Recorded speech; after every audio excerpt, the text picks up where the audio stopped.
महाराष्ट्रात संकट होतं त्यावेळी पंतप्रधान मोदी फिरकले नाहीत आणि आता मतांसाठी महाराष्ट्र वाऱ्या करतायत अशी टीका उद्धव ठाकरे यांनी केली आहे। तर आजचा अर्थसंकल्प भाजपचा शेवटचा अर्थसंकल्प होता।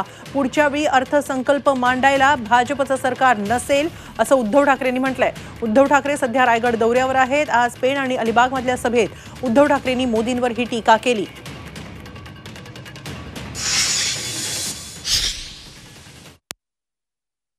दोन निसर्ग वादळ, एक निसर्ग आणि त्योक्ते वादळ येऊन गेलं। पंतप्रधान आले होते, केंद्राची मदत आली होती, एक पैसा सुद्धा आलेला नव्हता। मला तुम्हाला हे जे सांगायचं ते हेच आहे की संकट आल्यानंतर पंतप्रधान इकडे फिरकले नाहीत, अजिबात फिरकले नाहीत। रायगडमध्ये सुद्धा, महाराष्ट्रामध्ये सुद्धा जनता राहते आणि त्याही वेळेला जर एक रायगड सोडला तर बाकी सिंधुदुर्ग असेल, आणखीन काही ठिकाणी आपण त्यांच्या सोबत होतो। म्हणून आपल्यामुळे मोदीजींना पंतप्रधान होण्यासाठी सगळ्यांनी मतदान केलं होतं। पण तेव्हा नामानिराळे होते। आता वाऱ्या करतायत, महाराष्ट्राच्या वाऱ्या। आता मध्ये 2 वेळा येऊन गेले, आता परत येत आहेत। साताऱ्याला जात आहेत, मग शिवनेरीला जातील, मग पोहरादेवीला जातील, पेणमध्ये येऊन जातील।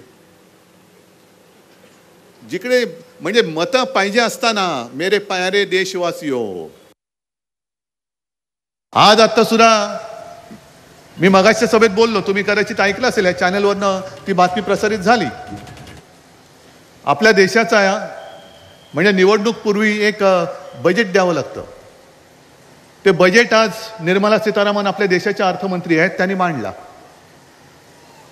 म्हणजे मी त्यांचं अभिनंदन केलं, कौतुक केलं, कारण त्यांना माहिती आहे की पुढच्या वर्षी, पुढच्या वेळेला बजेट मांडणारं सरकार आहे त्यांचं नसणार आहे। म्हणजे या सरकारचा शेवटचा अर्थसंकल्प मांडणारा मंत्री म्हणून त्यांची नोंद इतिहासात झाली आज।